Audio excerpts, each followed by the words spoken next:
Hello everyone and welcome to our module on blood flow mechanics. There are lots of mathematical equations that describe the flow of fluids through vessels like blood vessels in the body, but there are basically two that have importance when it comes to cardiovascular physiology. So the first important equation that has to do with blood flow through vessels is simply called the flow equation, and it derives from Ohm's law. So you probably learned Ohm's law as it relates to electricity in a physics class, but it also relates to fluid mechanics and blood flow. So Ohm's law says that the voltage in an electrical circuit is equal to the current I times the resistance R. This is just basically a simple expression of a fact that if you want to drive flow through a system, whether it's electricity or fluid flow, the amount of energy you need, that's the voltage, is equal to how fast you want to go, that's the current, times the resistance to flow, that's R. So we can modify Ohm's law and apply it to fluid flow like the flow of blood through a blood vessel. And if we apply it to fluid flow, the change in pressure in a system is equal to the flow rate Q times the resistance R. And this equation is often applied to the body as a whole because the entire cardiac output flows through the body as a whole, and therefore the resistance to flow is equal to the total resistance of blood vessels in the body. And we'll talk more about this later on in this video. So when we're talking about the body as a whole, the change in pressure as blood flows through the body is equal to the cardiac output times what's known as the TPR. TPR is total peripheral resistance. It's the sum of the resistances to flow of all the vessels in the body. So if we put this all together, we get the flow equation, which says delta P equals cardiac output times TPR. And we'll be coming back to this more and more throughout the course of this video. And just to make this more clear, let's imagine that we have a blood vessel, and let's imagine that we have a pressure of 10 as blood flows into the vessel. And let's imagine that when blood flows out of the vessel, we have a pressure of 5. This change in pressure of 5 is equal to the flow rate Q, the flow rate of fluid moving through that vessel, times the resistance R. That's the flow equation. And we're going to come back to this more and more as we go through this video today. The second equation that's important for physiologic flow of blood through the body is simply a geometry equation. So the velocity of blood moving through blood vessels times the area of the blood vessels is equal to the flow rate. So this is just a mathematical, geometrical sort of equation. The velocity in meters per second times the area in meters squared equals the flow rate in meters cubed per second. So just like the flow equation, we'll come back to this geometrical equation later on in this video. Now let's talk about two important concepts that relate to the flow of blood through vessels in the body, and those are the concepts of resistance and compliance of blood vessels. When blood flows into a blood vessel, some of those vessels are very, very stiff, sort of like a lead pipe. Other vessels are very distensible and stretchy, and they can stretch to absorb the fluid as it moves through the vessel. Vessels that are very stiff have a high resistance to flow, and they also have a low compliance. The term compliance means the distensibility of vessels, and resistance and compliance are related. So stiff vessels have a high resistance to flow and a low compliance. They are not very stretchy at all. Stretchy vessels have a low resistance to flow and a high compliance, and these are the two concepts of resistance and compliance that are important to blood flow mechanics. High resistance vessels tend to have a low compliance and vice versa. One of the classic applications of the concept of compliance to cardiovascular physiology is the pulse pressure. The pulse pressure is the systolic blood pressure minus the diastolic blood pressure, and in a normal patient with a blood pressure of 120/80, the pulse pressure would be equal to 40. It turns out as we age, older patients develop an increase in the pulse pressure. It also turns out that patients with hypertension develop an increase in the pulse pressure. And the reason for this is because older patients and hypertensive patients have a change in their vessel compliance. They have decreased compliance of their blood vessels, and this leads to a rise in the pulse pressure. To understand this better, you need to appreciate that the compliance of a blood vessel can actually be calculated as the change in volume divided by the change in pressure. So let's consider a stiff blood vessel, which, as we said before, has a very low compliance. These types of vessels have a high pulse pressure. So why is that the case? That's because a small change in volume is all you get for a given pressure applied to the walls. Let's look at this equation at the bottom of the screen here. So the compliance is equal to the change in volume in a blood vessel divided by the change in pressure. If we rearrange this for the delta P, we see that the delta P is equal to the change in volume divided by the compliance. Now, any blood vessel needs to get a constant change in volume through that vessel. Think about your body. You need to get your entire cardiac output through your body no matter what the compliance of the vessels is. So if you want to get that same change in volume through a set of blood vessels that has a very low compliance, the only way you are going to do this is by raising the change in pressure as blood moves through that vessel. So by this equation, you can see that when the compliance goes down, the delta P for a blood vessel must go up in order to move the same volume through that blood vessel, and that's why the pulse pressure increases when you have stiff vessels that have low compliance. The opposite is true for stretchy vessels. Stretchy vessels have a high compliance and they tend to have a low pulse pressure. That's because you get a large change in volume for any given pressure applied to the walls. And here's one more way you can think about this to keep it straight in your mind. The pulse pressure varies with vessel compliance, as we've been talking about, and stiff vessels have a low compliance. So let's imagine we've got a very distensible vessel, a stretchy vessel, and we shove a bunch of blood into that vessel. Well, because the vessel is stretchy, it can absorb the blood volume without increasing the pressure so much. So we get a normal blood pressure and a normal pulse pressure, like 120/80 with a pulse pressure of 40. Now let's imagine we've got a very stiff, rigid vessel. You tend to find vessels like this in older patients and patients with hypertension. Well, now when we shove this blood volume in, the vessel cannot stretch and distend. Therefore, the pressure inside the vessel goes up a lot. These molecules are being packed close together because the vessel cannot stretch. Therefore, we get a higher pulse pressure and we get a blood pressure like 170/100 with a pulse pressure of 70. This is what you see in older patients and patients with hypertension. It all ties back to the concept of compliance. Now let's go back to that flow equation I talked about at the beginning of this module and talk in more detail about the concept of total peripheral resistance. So like I told you at the beginning of this video, the flow equation states that delta P is equal to blood flow times resistance. And when we're talking about the entire body, the blood flow through the entire body is the cardiac output, and the resistance to flow, the resistance contributed by all the vessels and organs in the body, is called the total peripheral resistance.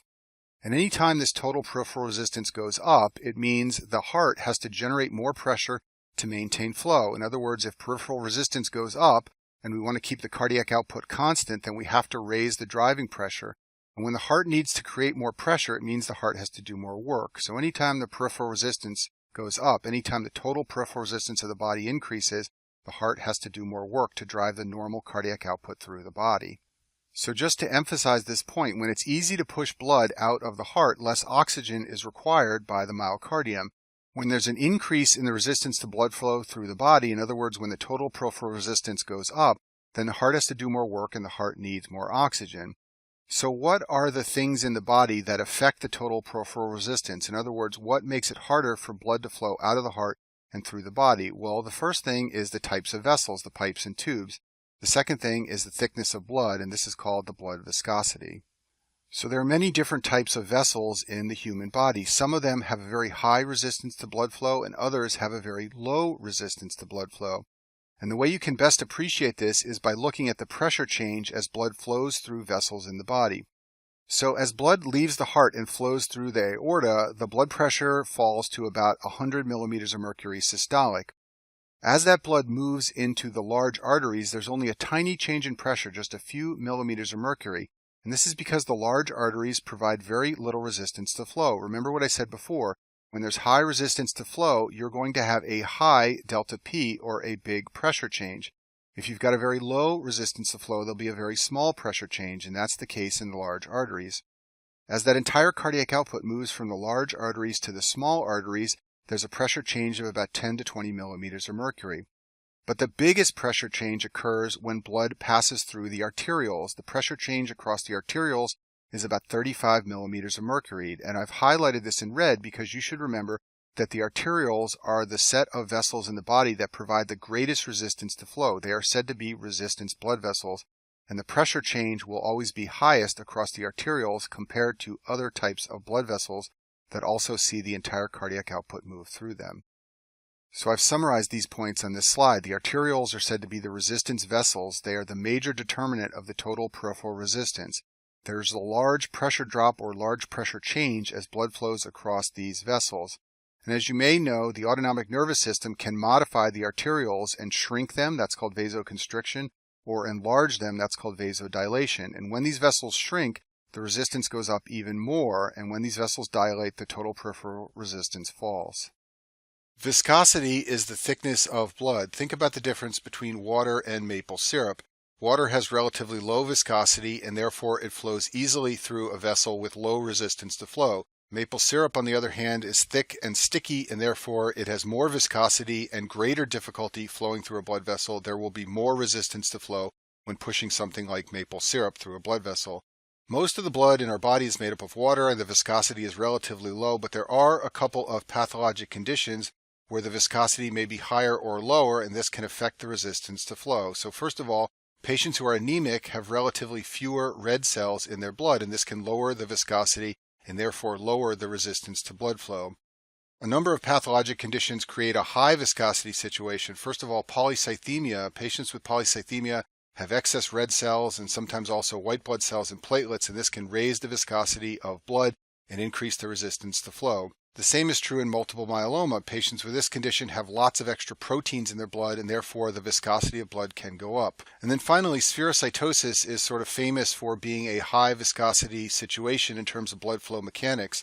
Patients with spherocytosis have red blood cells that form spheres instead of the normal biconcave disc. These cells are more rigid and they don't deform normally as they move through capillaries. That makes it harder for blood to move through the vasculature, and that raises the viscosity of blood and the resistance to blood flow.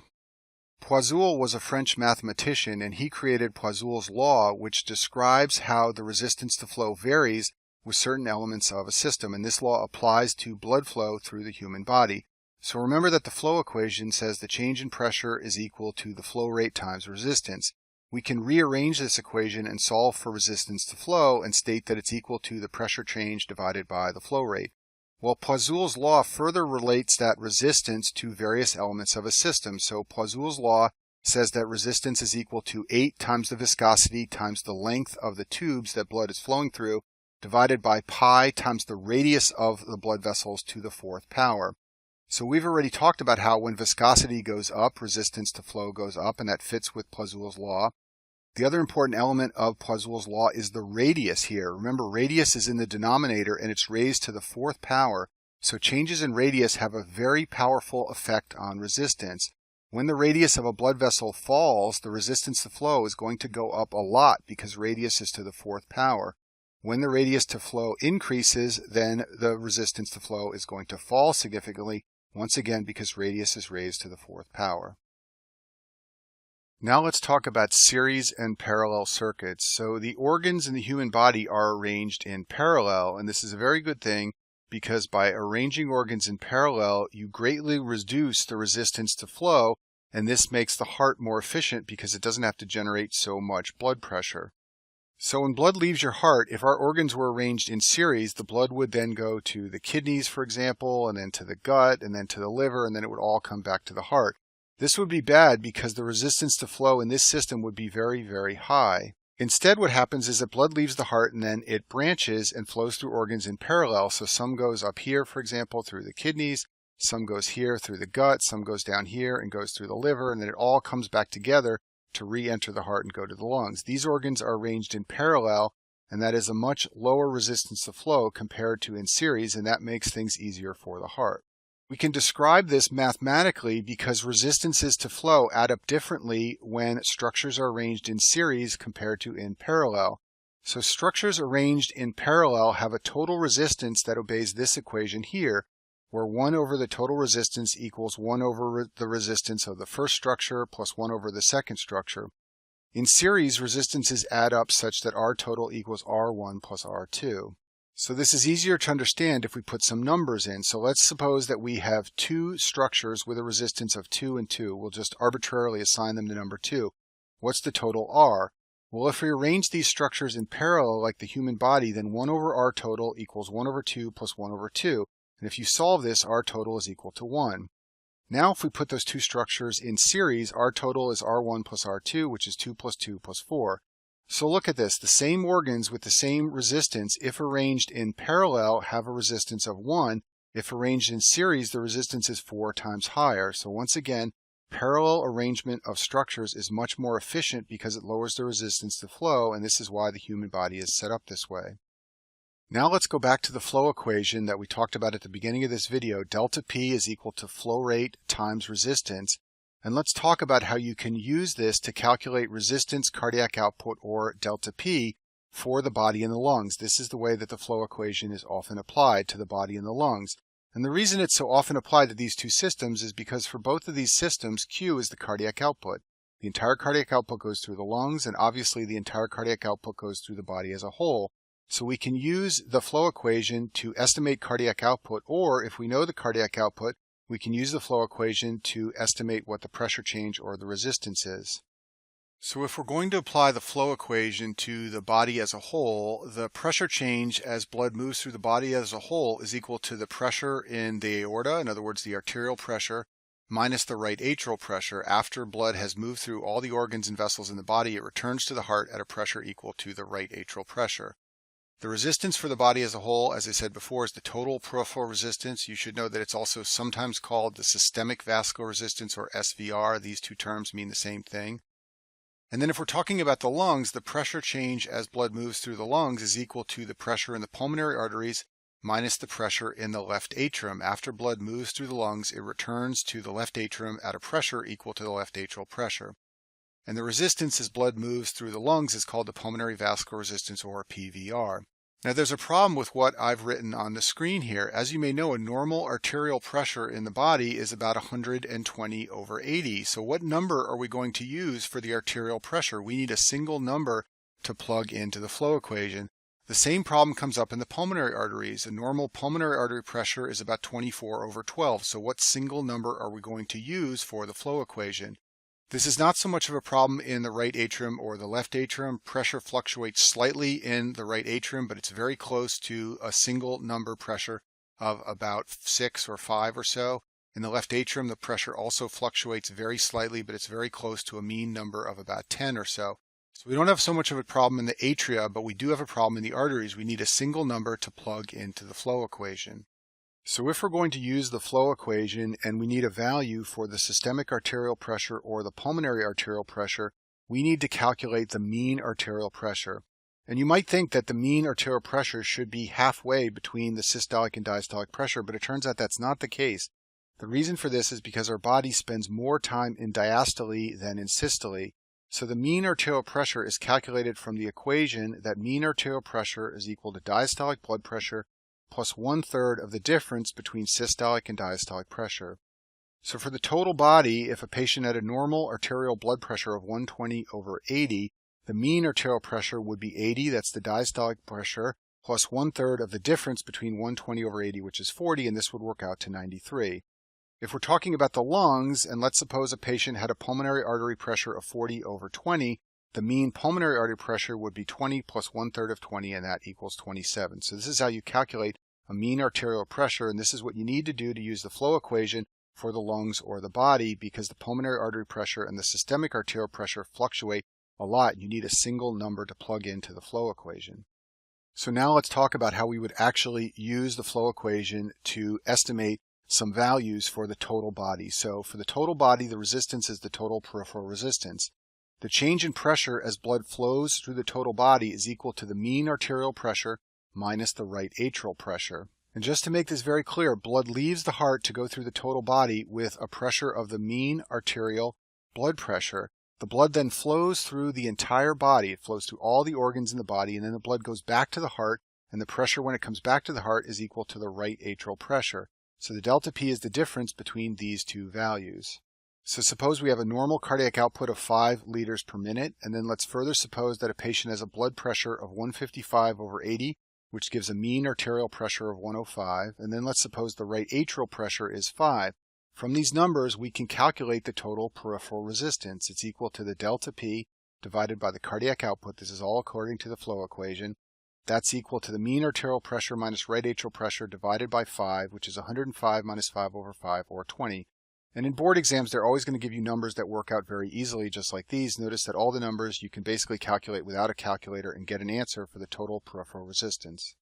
We can do the same thing in the lungs. So in the lungs, the resistance is the pulmonary vascular resistance. The delta P is pulmonary artery pressure minus left atrial pressure. If we're given a cardiac output of 5 and a pulmonary artery pressure of 40/10, the mean pulmonary artery pressure is 20. The left atrial pressure is given as 5. We can then calculate the pulmonary vascular resistance, and if you plug all these numbers in, you will get a PVR that's equal to 3. And in many disease states, the PVR goes up.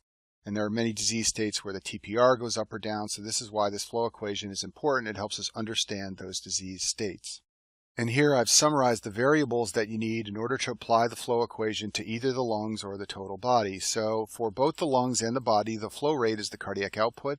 The resistance to flow is PVR in the lungs and TPR in the body.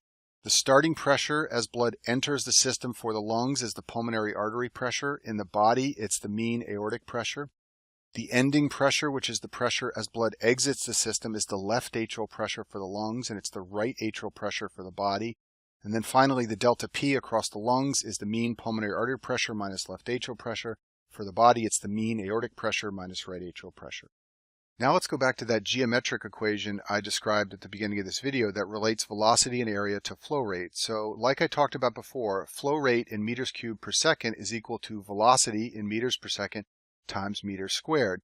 And it turns out that area and velocity change as blood moves through different types of vessels.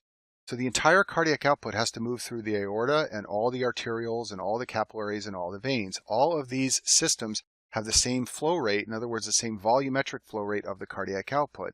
But the different types of vessels have different areas and therefore different velocities. And anytime the area for flow rate goes up, the velocity must go down according to this equation. So let's look at this table I've placed on the screen here describing the flow properties of different types of blood vessels. Flow is the same through all the types of blood vessels. There's no set that has higher or lower flow. All the types of blood vessels, arteries, veins, capillaries have the entire cardiac output flowing through them. The total area for flow, however, is different through different vessel types. The capillaries, it turns out, have the highest area for flow. Even though capillaries are very, very small, there are millions of them in the body, and therefore the total area is very high. What this means is, by this equation, when the area goes up in the capillaries, the velocity goes down. So the velocity in meters per second of blood flow through the capillaries is very slow, and that's actually very helpful for gas exchange. The lowest area for flow is in the large arteries. This is counterintuitive. These are large vessels, so you might think they have a high area for flow, but there are actually relatively few of them. So when you sum up the total area, it's the smallest of all the different vessel types. Velocity is highest, therefore, in the large arteries and lowest in the capillaries. It's basically the reverse of the situation for area. The resistance to flow, as I told you before, is highest in the arterioles. Those are resistance vessels, and they have therefore the highest pressure drop as blood flows through them. The lowest resistance to flow is in the veins, and therefore the smallest pressure changes as blood flows through the veins. The most important thing to know about the veins is that they hold a large volume of blood. They are basically a storage basin for blood. And therefore, in situations of volume loss, the veins can constrict and push more blood to the heart to help keep the volume status of the body normal. The last topic for this module is the law of Laplace. The law of Laplace explains the determinants of wall tension or wall stress. It can be applied to a blood vessel, but in this module we're going to talk about how it applies to cardiac chambers like the left ventricle.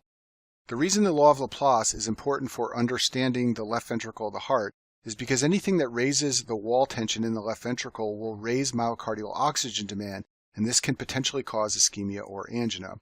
So the law of Laplace states that the wall tension of the left ventricle is proportional to the pressure generated by the left ventricular chamber times the radius of the left ventricle divided by 2 times the wall thickness. The letter H is used to denote wall thickness. So now let's talk about some pathologic processes that can raise the wall tension in the left ventricle via the law of Laplace. Anything that raises the afterload of the left ventricle will increase the pressure that must be generated by the left ventricular chamber. This occurs in the setting of hypertension and aortic stenosis. These are the 2 classic conditions that raise the afterload on the left ventricle. Via the law of Laplace, when the afterload goes up and the pressure that must be generated by the left ventricle goes up, the wall tension will rise because pressure is in the numerator, so when it goes up, the wall tension goes up. This means that the myocardial oxygen demand of the left ventricle will be increased in the setting of these conditions like hypertension and aortic stenosis via the law of Laplace. This is called pressure overload of the left ventricle. If the preload on the left ventricle rises significantly, this can stretch the chamber and increase the radius of the left ventricle.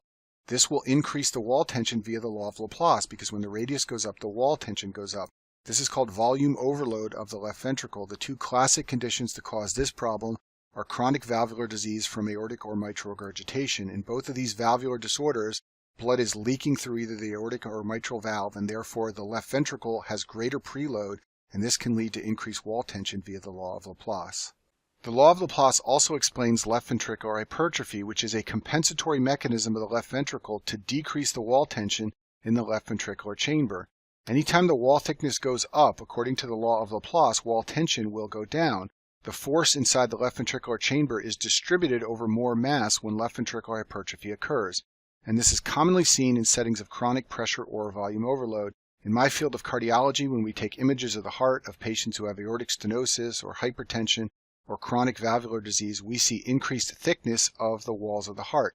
That is hypertrophy, which is a compensatory mechanism of the left ventricle. There's lots of basic science research that looks at the cellular mechanisms by which wall tension drive the myocytes to hypertrophy. You don't need to know all that for step one, but you do need to be aware that when the left ventricle hypertrophies, it lowers the wall tension and compensates for the increased pressure or volume overload occurring inside the chamber.